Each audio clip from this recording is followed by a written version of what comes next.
Hello and welcome to all the viewers in Nigeria and around the world to News Cycle, here on Global Television, coming to you live from the nation's capital, Abuja.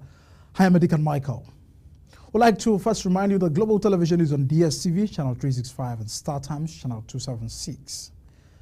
And now the details of the news. President Bola Tinubu, in a live broadcast, has appealed to protesting youth to suspend all forms of demonstration across the country, reiterating that his government has rolled out multiple initiatives aimed at addressing the country's challenges.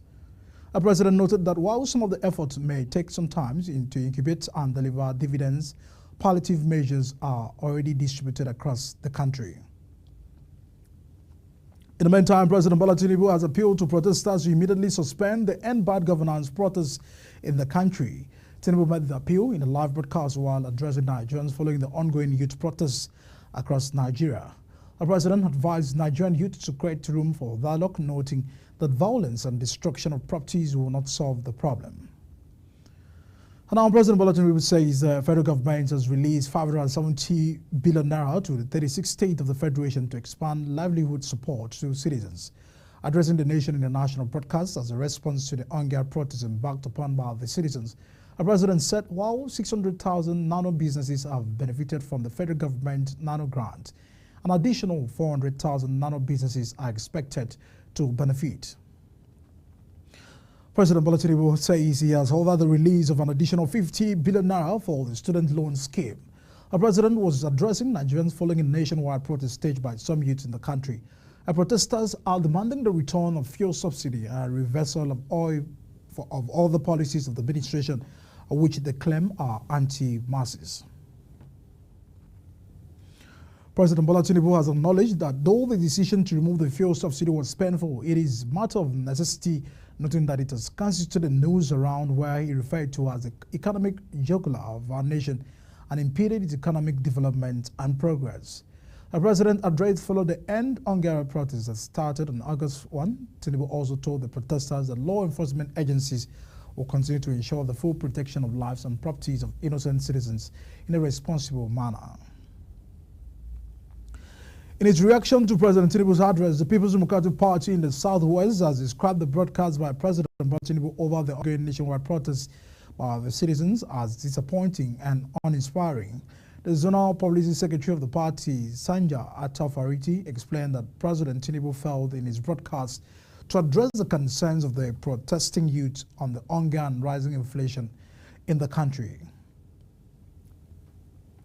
As we turn to other stories, troops of the Nigerian Army have arrested a notorious gun runner of transit to deliver high-caliber weapons to terrorists and intercepted a truck conveying illegally refined automated gas oil, popularly called diesel.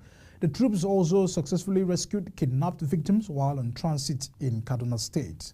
The army said vigilant troops, in collaboration with other security agencies, intercepted the notorious gun runner Ashimu Ahmad at the Saminaka in Lero local government area, Kaduna State. Now to Edo. Hours after President Bola Tinubu's live broadcast, the protesters in Edo State have suspended their demonstration following what some believe is a decision based on respect for the president. A protest which started on Thursday, August 1st at the popular Ring Road in Benin and its environs was halted following the president's broadcast.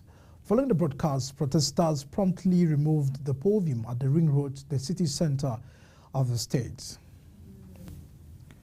And now the Federal Roads Maintenance Agency, FEMA, says it has completed 286 road projects across the 6 geopolitical zones since August 2023. The agency stated that the achievement, which has generated approximately 22,800 direct and indirect jobs, is in line with President Bola Tinubu's renewed agenda to provide Nigerians with a quality road network. FEMA has also launched Operation Free Our Roads, focusing on rehabilitating roads nationwide, particularly during the rainy season, to ease the challenges faced by road users as the utility seasons approaches. Now, ahead of the e-birth registration flag-off for children in Ekiti State, no fewer than 700 adult staff has been trained and are awaiting deployment by the National Population Commission for the exercise.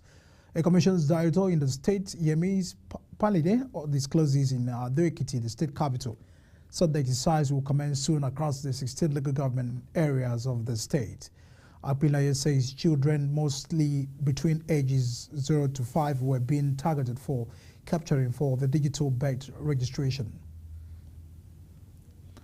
The city of Kano has remained calm following the decision by the state government to impose a 24-hour curfew on the state after the protests against hunger that turned into violence and massive looting of public properties across the state capital. The situation had compelled Governor Abba Yusuf to impose a 24-hour curfew on the state to prevent further spread of the massive destruction and looting, as well as to protect lives and property. The mayhem, which was carried out by hoodlums during the first day of the protests, brought socio-economic activities to a standstill as law-abiding residents had remained indoors to avoid the possible attacks from the miscreant. Hoodlums disrupted the fourth day of the peaceful protest at Gani Fayemi Park in Ojota, Lagos State. The demonstration, which began without incident, saw a significant escalation around 10:30 a.m. today. The police intervened, attempting to persuade the remaining protesters to disperse. Moments later, a group of individuals whom the protesters alleged were hired to disrupt the event emerged from across the street and began chasing them away. You're watching News Cycle Capital Abuja. We're on DSTV channel 365 and 276.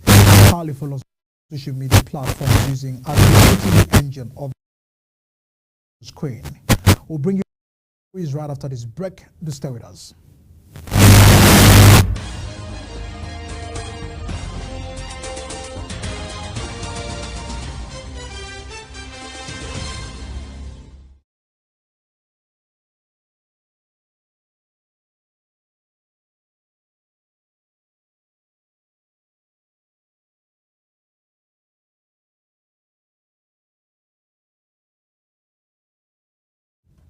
You're watching Global Television live broadcast of News Cycle. Many thanks for staying with us. Now, Nigeria's exchange rate closed July 2024 had the 1,608.73 naira to a dollar, marking a 6.43 depreciation in the official market for the month. According to data, the naira performed at the 4-month low in July, fluctuating between a low of 1,500 to 32 naira and a high of 1,621.12 naira, breaching the 1,600 naira ceiling. The depreciation occurred despite the effort of the Central Bank of Nigeria to save the official market from liquidity through the dollar sales. And our central bank governors in Africa have expressed their concern over the rising cost of borrowing by African nations, stressing that the efficient development of the continent cannot be achieved at the current rate. The governors, advocating a drastic cut in the cost of borrowing, said this position will be submitted at the forthcoming International Monetary Funds and the World Bank's annual meetings, while canvassing for the adoption of a common position by the African continent. And our police have arrested dozens of people after the protests across the path of England and Northern Ireland turned violence as the government pledged tough actions against those it said were exploiting the mother of 3 girls to stir up the disorder. Violent protests involving hundreds of anti-immigration groups have erupted in towns and cities across Britain after 3 girls were killed in a knife-attacked children's dance class in a Southport in northwest England. Now, France has urged its citizens in Iran and Lebanon to leave the countries due to a risk of military escalation in the Middle East. The Foreign Ministry said in 2 separate travel advisories that the French Foreign Ministry recommended citizens residing in Iran to temporarily leave the country given the risks of the airspace being closed. The ministry had urged citizens traveling in Iran to leave. And now to sport news. A former Super Eagles player, Victor Ikpeba, has asked the stakeholders to inject more grassroots football competition initiative into the round later game to produce more talent for the country. He started this in Akure, on the state capital, at a press conference heralding the finals of the annual Akogun football competition scheduled to be held in Oka, Akoko, headquarters of the Akoko Southwest local government area of the state. A former African Footballer of the Year said the development of the game should not be left to the government alone.